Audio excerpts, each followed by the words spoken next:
우리 인사하도록 하겠습니다. 주님으로 사랑하고 축복합니다. 네, 주님으로 사랑하고 축복합니다. 네. 우리가 지난 시간 다윗 왕은 하나님을 없이 여기며 간음을 하고 또 그 죄를 숨기기 위해서 간음한 그 밧세바의 남편이 우리아까지 계획적으로 살인을 하고 또 밧세바를 아내를 맞이하면서 자신이 그 지은 죄들을 완전히 이렇게 숨겼다고 아마 생각했을 겁니다.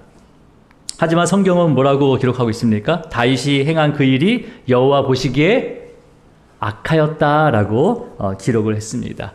그럼에도 불구하고 여러분, 다윗은요 조금의 죄책감이나 어떤 부끄러움도 없었고 회개할 마음이 있었어요, 없었어요? 전혀 없었어요. 회개할 마음 생각조차 하지 않았다는 거죠. 자, 그러면 이런 다윗 왕은 어떻게 될까요? 다윗은 어떻게 될까요? 자, 하나님께서는 나단이라는 선지자를 다윗에게 보내게 됩니다. 그래서 나단 선지자가 다윗에게 이야기를 하나 해줘요. 그 내용이 바로 오늘 12장 2절에서부터 5절까지의 말씀인데요. 한 성읍에 두 사람이 있었다고 합니다. 한 명은 양과 소가 많은 부자이고 또 한 명은 양 새끼 한 마리밖에 없는 가난한 사람이 있었다라고 소개를 해요. 근데 어느 날 부자에게 어떤 행위, 즉 손님이 찾아오게 되는데, 자, 부자가 어떻게 하는지 우리 4절로 한번 읽겠습니다. 4절 시작. 어떤 행인이 그 부자에게 오매 부자가 자기에게 온 행위를 위하여 자기의 양과 소를 아껴 잡지 아니하고 가난한 사람의 양 새끼를 빼앗아다가 자기에게 온 사람을 위하여 잡았나이다 하니. 자, 부자는 어떻게 하고 있어요? 자기의 양과 소를 어떻게 한대요? 아까워한대요.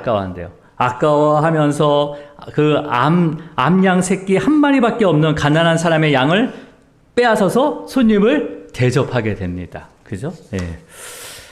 나단의 이야기를 듣고 있었던 다윗왕의 반응이 어떤지 우리 5절로 한번 가보겠습니다. 5절 시작. 다윗이 그 사람으로 말미암아 노하여 나단에게 이르되 여호와의 사랑의 술 두고 맹세하니 이 일을 행한 그 사람은 마땅히 죽을 자라. 지금 다윗이 어떻게 합니까? 다윗이 나단의 이야기를 들었어요. 그죠? 가난한 암양 새끼 한 마리밖에 없는 가난한 그 사람의 양을 빼앗아 가지고 자기 손님을 대접하는데 사용했다. 이 말을 듣자마자 다윗이 어떻게 반응합니까? 어떻게 해요? 노하였대, 노하. 그 일로, 그 사람으로 말미암아, 그 부자로 부자가 한 일로 말미암아 노하였다는 거야. 막 엄청나게 분노했다는 거죠. 그러면서 나단에게 뭐라고 얘기합니까? 내가 하나님의 살아계심을 두고 맹세하는데 이 일을 행한 그 사람, 그 부자는 마땅히 뭐라고 됐습니까? 죽을 자다라고 해요. 죽을 자다. 네. 자, 그럼 여러분, 왜 다윗이 부자가 가난한 사람의 그 한 마리밖에 없는 그 양을 빼앗았다는 것에 노하면서 마땅히 죽을 자다라고 하고 있을까요? 여러분, 율법상 누군가 뭐를 이렇게 빼앗아 가면 나중에 이것을 회복하려면 4배로 갚으면 돼요, 율법상. 근데 그냥 죽을 자라고 얘기하고 있어요. 죽을 자라고. 그렇잖아요. 물론 이제 가난한 자가 정말 자식처럼 키우는 그 양 한 마리를 빼앗아 간 거 너무 분하죠. 근데 부자니까 그냥 4마리, 아니 8마리 갚아주면 되는 거 아니에요? 여러분 그렇게 생각 안 해요? 죽여야 돼, 무조건? 지금 4마리, 양 한 마리 죽여야 돼요? 율법은 분명히 4배만 갚아준다고 했단 말이에요. 여러분, 부자가 가난한 사람의 양 새끼를 어떻게 빼앗았냐면요. 이 빼앗았다는 이 단어가 라카흐라는 단어인데 취하다는 거예요. 모든 것을 취하다는 거예요. 그러니까 이 가난한 부자의 양만 취한 것이 아니라 가난한 부자가 아니죠. 가난한 자의 양 새끼 한 마리만 취한 것이 아니라 가난한 자의 생명도 취한 거예요. 즉, 가난한 그 사람의 생명을 빼앗고 양까지 빼앗은 거죠. 이해하셨어요? 그러니까 살인했으니까 마땅히 죽을 자라는 거죠. 그리고 뒤에 또 그 양 한 마리 거에 대한 값을 4배를 쳐줘야 된다라고 성경은 기록하고 있습니다. 여러분, 이런 일은 지금도 일어나고 있습니다. 그렇죠? 얼마 되지 않은 금액을 취하기 위해서 어떻게 합니까? 살인까지 하잖아요. 단도직입 뭐 자기의 뭐 어떤 뭔가를 취하기 위해서, 뭔가를 유익을 위해서 그거 금액을 마련하기 위해서 사람을 죽여요 그냥. 물론 그런 거 없어도 그냥 막 죽이는 이 세상입니다. 세상이에요. 그죠? 그래서 여러분 다윗 왕은 나단의 이야기를 듣고 노하면서 마땅히 죽을 자라고 얘기한 거예요. 그렇잖아요. 양 한 마리를 뺏기 위해서 그 사람 생명을 취한 거예요. 강도처럼 죽인 거예요. 진짜. 그러면서 빼앗은 것에 대해서는 4배는 반드시 물려줘야 된다고 정확하게 나단에게 이해하고 있습니다. 자, 다윗 왕은 눈치가 없는 건지 지금 누구 얘기하고 있어요? 자기 얘기하고 있는데 자기 이야기인지를 몰라요 또.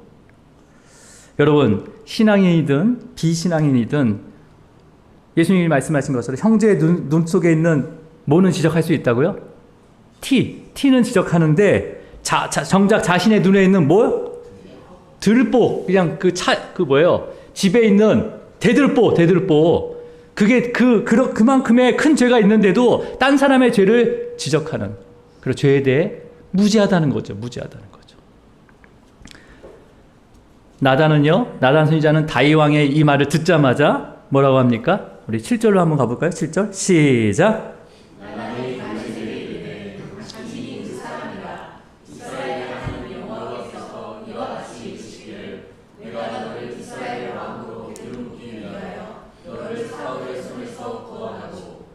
자, 지금 보세요. 나단은 지금 다윗에게 뭐라고 얘기하겠어? 야, 그 사람이 마땅히 죽어야 할 그 사람이 바로 너다. 물론 너라고 하진 않겠죠. 당신입니다라고 했겠죠. 당신입니다. 가난한 그 사람이 유일하게 갖고 있는 그 암새끼 한 마리를 빼앗기 위해서 그 사람의 생명까지도 취하고 뺏은, 그리고 자신의 손님에게 대접하는 그 마땅히 죽어야 할 그 부자가 당신입니다라고 얘기를 하죠. 그러면서 다윗 왕이 숨겼던 다윗 왕이 어떻게 왕이 된 것에 대해서 낱낱하게 또 쭉 설명을 해요. 나단이요. 자, 이 모든 이야기를 듣고 다윗 왕이 어떻게 반응할까요? 자, 우리 한번 오늘 본문절이죠. 13절입니다. 13절 시작. 다윗이 나단에게 이르되 내가 여호와의 죄를 범하였다 하매 나단이 다윗에게 말하되 여호와께서도 거짓의 죄를 사하시나니 당신이 죽지 아니하려니와. 자, 다윗 왕이 뭐라고 고백합니까?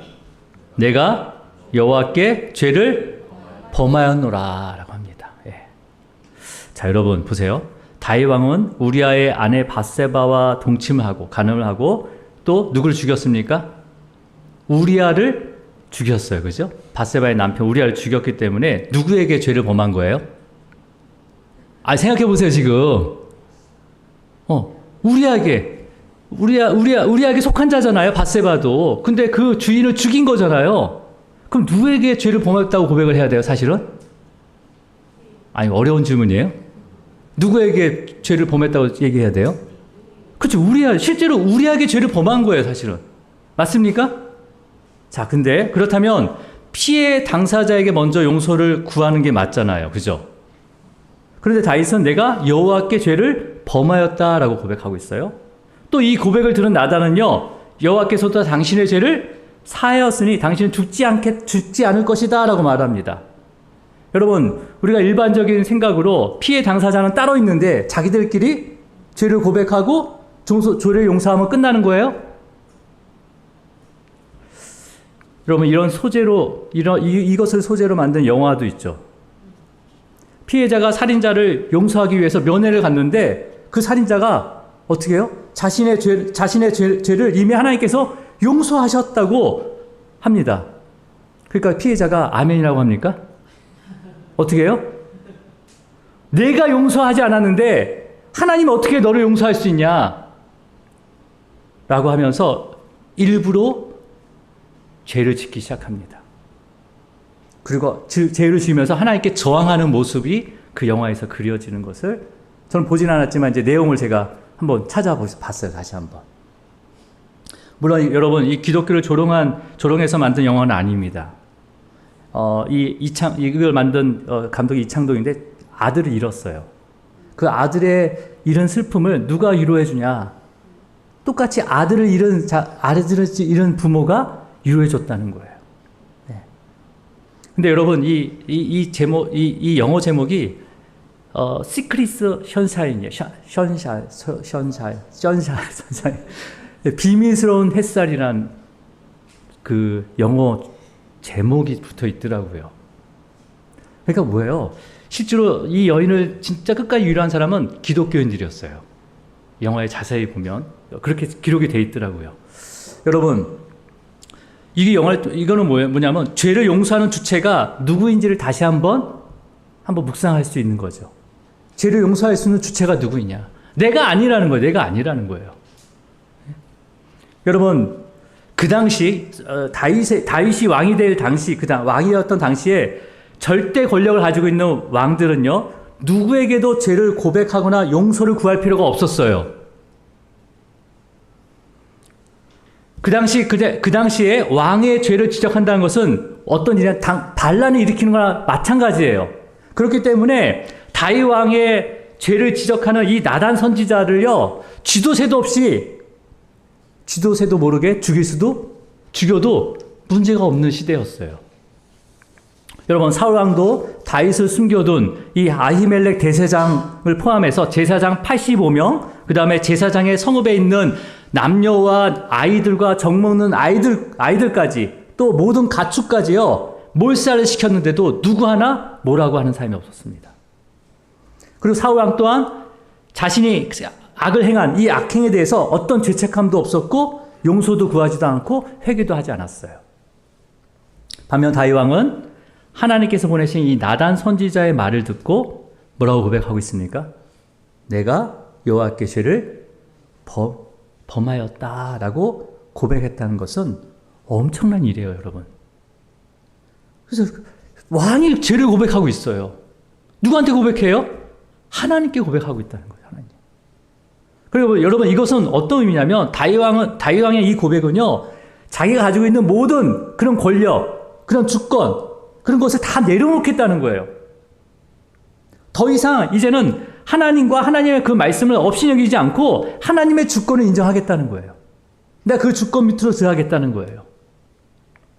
여러분, 죄를 회개하는 것은요, 단순히 죄를 인정하고 용서를 구하는 것으로 끝나는 것이 아니라 하나님의 주권을 인정해야 되는 거예요. 그리고 나의 모든 삶을 회개라는 게 뭡니까? 돌이키는 거예요. 어디로 돌이켜? 죄에서 돌이키는 건데, 죄에서 죄로 돌이키면 의미가 없어요. 죄가 관역에서 벗어나는 거예요. 그러면 여러분, 다시 관역을 여러분, 양궁 선수가 관역을 향해서 쏠 때 어떻게 쏩니까? 이렇게 편안하게 쏘는 것 같지만, 모든 마음과 정신과 모든 시선과 이제 바람, 모든 것을 다 어디에 집중해요? 관역에 집중하죠. 그러면 회개에 돌이킨다는 것은 누구에게 돌이키는 거예요? 그렇죠. 나의 모든 삶을 누구에게? 하나님께 돌이키는 거예요. 하나님께 돌이키는 거예요. 그래서 여러분, 회개한 자는 어떤 열매가 맺혀지는 거예요? 자신의 모든 삶을 하나님께 맡기는 거예요. 네. 진짜 회개했는지 안 했는지는 이걸 확인할 수 있는 거죠. 맡기고 나서 하나님 보시기에 조금이라도 불편한 것들이 있다면 피하고 멈출 수밖에 없게 되는 거죠. 그래서 삶이요, 어떻게 복잡해질까요? 심플해질까요? 되게 심플해져요. 진정한 회개한 자는요, 그 삶이 너무나 심플해집니다. 그냥 하나님께 다 돌이켰는데, 그냥 이제는 내 뜻을 구하지 않아요. 기도도 어떻게 바뀌어요? 저 사람 나를 힘들게 하는데 어떻게 할까요? 하나님 죽여요, 살려요. 이런 기도가 아니라 진짜 회개가 이루어진다면 어떻게 됩니까? 하나님 뜻이 어디 있는지 알게 해주세요. 하나님이 나를 용서하신 것처럼 저도 하나님을 믿고 용서를 구할 수 있도록 그 영혼을 위해서 기도하게 되는 거죠. 자, 우리 본문절 13절을 한번 다시 한번 읽어볼까요? 시작. 다윗이 내가 여호와께 죄를 범하였노라 하매 나단이 다윗에게 말하되 여호와께서도 당신의 죄를 사하셨나니 당신이 죽지 아니하리라. 자, 다윗의 회개를 확인한 나단 선지자가 또 뭐라고 선언합니까? 뭐라고 선언해요? 여호와께서 당신의 죄를 사하셨나니 사하셨다고 선포하고 있어요. 여러분, 나단 선지자가 선포한 여호와께서 당신의 죄를 사하셨다 이 말씀은 언제 선포하는 말씀입니까? 원래 대제사장이 번제단에 올려진 속죄 제물이 모두 태워진 것을 확인한 후에 이 속죄물을 드린 그 죄인이 번제단 밑에 기다리고 있거든요. 그 죄인에게 그것을 보고, 야, 너의 죄가 다 사해졌다. 하나님께서 너의 죄를 사하셨다라고 죄사함을 선포하는 말씀입니다. 대제사장이 하는 말씀이에요, 원래는요. 분명히 여러분, 율법에 의하면 죄를 어떻게 사할 수 있습니까? 죄에 대한 대속 제물이 있어야 되는 거죠, 그죠? 근데 지금 이 죄에 대한 대속 제물이 없이는 죄가 사해질 수 없는데요. 나단이 지금 무슨 근거로 다윗이 죄를 고백하니까, 회개하니까 하나님께서 당신의 죄를 사하셨다라고 선포하고 있습니까? 어떤 근거로? 율법에 의해, 율법상 맞는 거야, 안 맞는 거예요, 이게? 절대 맞을 수가 없는 거죠. 속죄 제사는 어떻게 드려야 되는 거예요? 죄인이 자기의 죄를 전가할 흠없는 그 살아있는 제물을 가지고 하나님께 성막으로 와야 되는 거죠. 성전으로 와야 되는 거죠. 그래서 하나님 앞에 나아가는 거예요. 나아가서 죄를 고백하는 거죠. 어떻게 해요? 내 오른손으로 내가 가져온 그 살아있는 속죄 제물 머리 위에 대고 죄를 고백하는 거예요. 그러면 그 죄가 어떻게 된다고요? 나의 죄가 이 흠없는 제물에게 전가된다. 이거는 그냥 믿음으로 하는 거예요. 믿음으로. 하나님께서 그렇게 정하셨으니까 하나님의 말씀에 순종하면서 믿음으로 하는 거예요, 이것도요. 의식적인 게 아니에요, 사실은요. 자, 그러면 이게 죄가 전가됐다는 것을 우리는 믿는 거죠. 그 전가받은 제물을 그 자리에서 누가 죽입니까? 내가 죽인 거예요, 내가 지금 목 옆에를 확 누르면 피가 쏟아나요. 그건 누구한테 튀어요, 그 피가? 나한테 피죠, 나한테 다 튀잖아요. 그러면 양도 피가 흥건하고 나도 흥건해요. 그러면 이 양의 죽음은 누구의 죽음이라는 거예요? 피가 나한테 튀었으니까 이 피가 나의 피나 똑같은 거예요. 보혈의 피인 거죠. 대속의 피인 거죠. 그래서 어떻게 해요? 내가 죽은 거예요, 그냥 그 자리에서. 그러고 나서 각은 누가 떼어요? 내가 떠요. 또 내가 이 각을 제사장 옆에서 도와주기만 하는 거예요. 이 칼 잘 듭니다. 이렇게 이런 식으로 도와주기만 하는 거예요, 제사장은. 그 다음에 마지막에 이것을 누구한테 전달합니까? 대제사장이 전달해서 대제사장이 그 번제단에 올려놓는 거예요. 그리고 밑에서 기다리는 거죠. 어떤 마음으로? 상한 심령의 마음으로 기다리는 거죠. 나의 죄를 용서해달라는 마음으로. 그래서 대제사장이 다 번제물에 그 제물이 다 태워진 걸 보고 제사장이 확인한 후에 대제사장이 죄인에게 너의 죄가 사해졌다. 하나님께서 너의 죄를 사하셨다라고 선포하는 거죠. 여러분, 하나님께서 이렇게 이 구약의 그 속죄 제사를 알려주면서 절차에 맞는 의식적인 이 제사를 중요하게 여겼을까요? 아니면 속죄 제물을 드리는 그 죄인의 마음, 즉 진심으로 회개하는 마음을 더 중요하게 여겼을까요? 하나님께서 이 율법에 의한 이 속죄 제사에 대해서 죄를 속죄하는 이 제사를 설명하고 이것을 이렇게 행하라라고 말씀하면서 이것을 정말 절차에 따라서 정확하게 의식적으로 드리는 이런 것을 중요하게 여겼냐? 아니면 속죄 제물을 드리는 그 사람, 그 죄인의 마음, 그 진심으로 회개하는 마음을 더 중요하게 여겼냐 하는 거죠. 마음이죠. 다양히 내가 여호와께 죄를 범하였노라 라고 고백하자마자 나단 선지자가 즉시 죄사함을 선포할 수 있었던 것은 뭐예요? 비록 눈에 보이는 그 번제단 위에 다윗의 죄를 속죄하는 그 제물은 없지만, 그 대속 제물은 없지만 하나님께서 이 다윗의 마음, 이 상한 심령의 마음을 중심을 보셨고, 다윗의 진정한 회개를 받으시고 죄를 사해 주셨다는 것을 선포하고 계시는 거예요. 자, 여러분, 오늘 본문에서 다윗 왕이 나단의 선지자가 이 다윗의 죄를 책망할 때 그것을 듣고 내가 여호와께 범죄하였다라고 간단하게 기록이 돼 있지만 다윗이 어떻게 자기의 죄를 고백했는지 기록된 말씀이 바로 시편 51편입니다. 시편 50편 시작이 어떻게 됐냐면 뭐라고 되어 있습니까? 앞에 시편 50편에 보면 다윗이 밧세바와 동침한 후 선지자 나단이 그에게 왔을 때, 책망했을 때라고 되어 있어요. 시편 51편이. 그래서 시편 51편은 정말 진심으로 회개하는 다윗의 마음이 담겨져 있습니다. 담겨져 있어요. 우리 어떻게 고백했는지 한 몇 절만 읽어볼까요? 우리 51편 9절 한번 읽어볼까요? 9절 시작. 주의 얼굴을 내 죄에서 돌이키시고 내 모든 죄악을 지워주소서. 네, 여기서 지워주소서. 옛날 성경에는 도말하소서 이렇게 되어 있습니다. 지워주소서. 뭐예요? 도말은 뭐? 닦아서 없애달라는 거예요. 이 죄를 뭘로 닦아야 돼요? 피로 닦아야 돼. 피로 닦아야 돼. 우리 10절도 같이 읽어볼까요? 시작.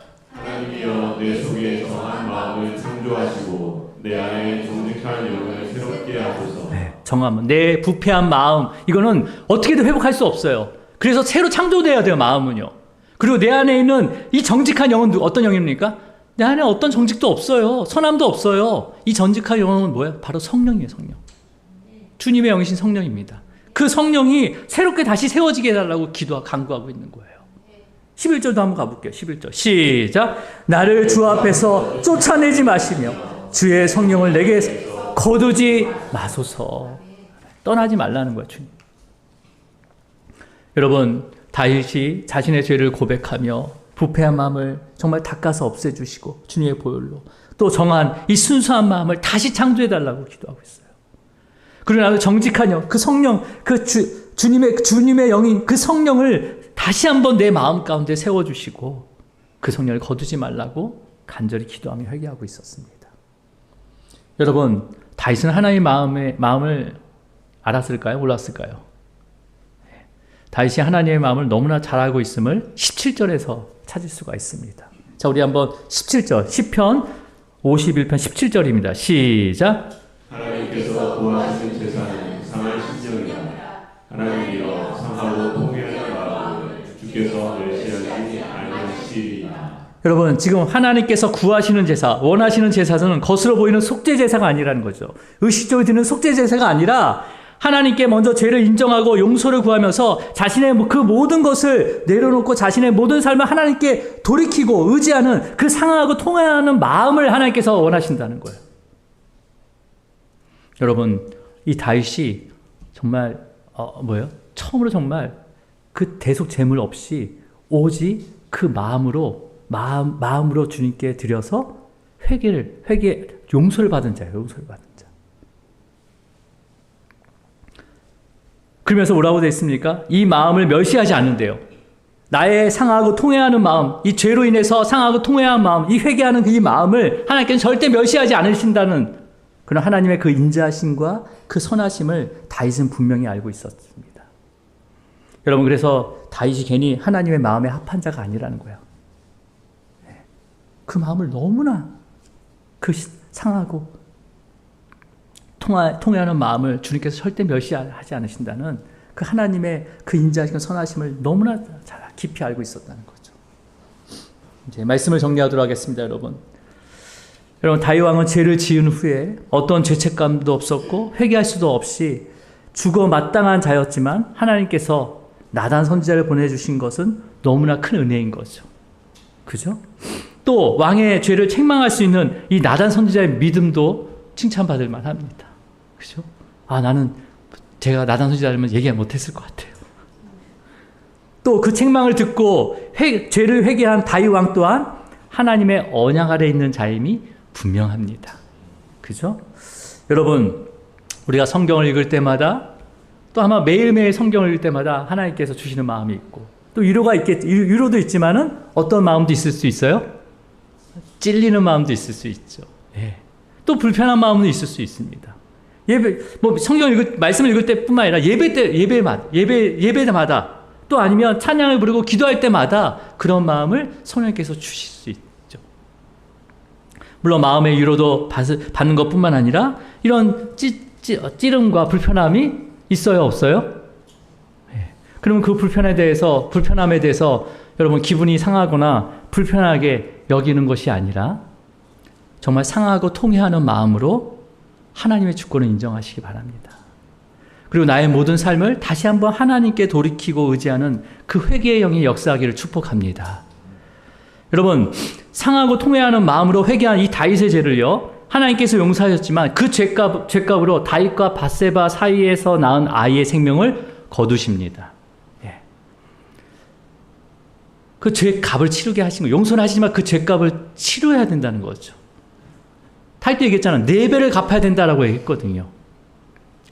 그리고 다시 다윗과 밧세바 사이에서 아들 하나 주십니다. 그 아들이 바로 솔로몬이에요. 솔로몬. 그래서 다윗과 솔로몬으로 이어지는 이 다윗의 가문에서 누가 태어납니까? 하나님의 그 택하신 자의 모든 죄값을 치르실 바로 예수 그리스도가 태어나게 됩니다. 여러분, 이 다윗의 이 회개, 진정한 회개를 통해서 어떤 역사가 이루어지고 있는 거예요? 구원의 역사가 이루어지고 있는 거예요. 회개를 통해서 구원을 이루시고 계십니다. 그러니까 여러분, 회개하는 자와 회개하지 않는 자의 삶의 길은 반드시 나눠지게 돼 있어요. 뭘로 나눠집니까? 사망과 생명으로 나눠지게 돼 있습니다. 여러분, 그래서 예수님께서 제자들에게 뭐 하라고 외치라고 했습니까? 회개하라, 천국이 가까이 왔다라고 외치라고 하셨습니다. 그렇게 외치셨어요. 여러분, 구약에서나 신약에서나 지금도 상한 마음과 통회함으로 주님의 이름으로 회개하는 자들에게는 구원의 역사가 일어날 줄 믿습니다. 생명의 역사가 일어날 줄 믿습니다. 여러분, 예수님의 제자 중에서 가장 상한 마음으로 통회함으로 회개한 제자가 누굴까요? 예? 누굴 것 같아요? 베드로예요. 베드로. 예수님은 어떻게 했습니까? 3번이나 부인했잖아요. 그래서 베드로가 편지를 쓰는데 그게 베드로 전후서예요. 베드로 후서에 뭐라고 고백하냐면 베드로 후서 3장 9절입니다. 9절. 자, 함께 있습니다. 시작. 주의 약속은 어떤 이들이 더디다고 생각하는 것 같이 더딘 것이 아니라 오직 주께서는 너희를 위하여 오래 참으사 아무도 멸망하지 아니하고 다 회개하게 이르기를 원하시느니라. 주님의 마음은 어떤 마음이에요? 아무도 멸망하지 아니하고 다 뭐 하기를 원하신다고요? 회개하기를 원하신대요. 예수님께서도 내가 의인을 부르러 온 것이 아니라 누굴 부르러 왔다고요? 자, 우리 누가복음 5장 32절이에요. 자, 같이 읽겠습니다. 시작. 내가 의인을 부르러 온 것이 아니고 죄인을 불러 회개시키러 왔노라. 네, 아멘. 죄인을 불러 회개시키러 오셨대요, 주님께서. 여러분, 먼저는 우리의 죄를 대속하신 예수 그리스도의 이름으로 회개하시기 바랍니다. 예. 저 회개할 게 없어요. 없을 수 있죠. 예. 여러분, 이 회개도요, 내가 할 수 있는 게 아니에요. 하나님께서 하게 하셔야 됩니다. 예. 그렇다면 여러분, 주변에 회개하지 않는 자, 나도 그렇다지만 주변에 회개하지 않는 자들이 있어요, 없어요? 네, 객관적으로 봤을 때. 네? 우리 권사님 어때요? 회개가 필요한 사람이 많아요, 적어요? 너무 많아요. 맞아요. 너무 많아요. 예. 이런 자는 어떻게 할까요? 예. 예수님의 제자는 아니었지만 제일 회개가 필요한 사람이 바울이어서 바울. 예. 바울이 디모데에게 보내는 두 번째 편지, 디모데 후서 2장 25절 읽고 말씀을 마치도록 하겠습니다. 자, 우리 디모데후서 2장 25절이에요. 시작. 거역하는 자를 용서하고 훈계하시니 꼭 하나님이 그들에게 회개하는 자 진리를 알게 하실까 하며. 자, 회개하지 않는 자들은 어떻게 해야 된다고 되어 있습니까? 온유함으로 훈계할지라. 예. 여러분, 온유함으로 훈계하시기 바랍니다. 예. 아멘이 나옵니까? 예, 보세요. 여러분, 바울은요, 주님의 그 온유함으로 훈계를 받은 자예요. 그렇잖아요. 바울을 때렸습니까? 물론 앞을 보이지 않게 했지만, 빛으로 둘렀어요. 바울이 다메섹으로 가는 중에 하나님께서 어떻게 합니까? 막대기로 머리통을 쏙 쳤습니까? 어떻게 했어요? 회개해! 쳤어요? 어떻게 했어요? 빛으로 둘러쌌어요. 그리고 빛 가운데 뭐라고 말씀하십니까? 나는 네가 박해한 예수다. 예, 예수다. 인격적으로 찾아오신 거죠. 온유함으로. 여러분, 주님은 온유함입니다. 온유함에. 예. 주님께서 그렇게 온유함으로 그 빛을 비춰서 나는 너가 핍박한 바로 예수다라고 말씀하면서 회개의 영을 부어주셨어요. 여러분, 그러면 온유함으로 훈계하는 게 어떤 걸까요? 온유함으로 훈계하는 게.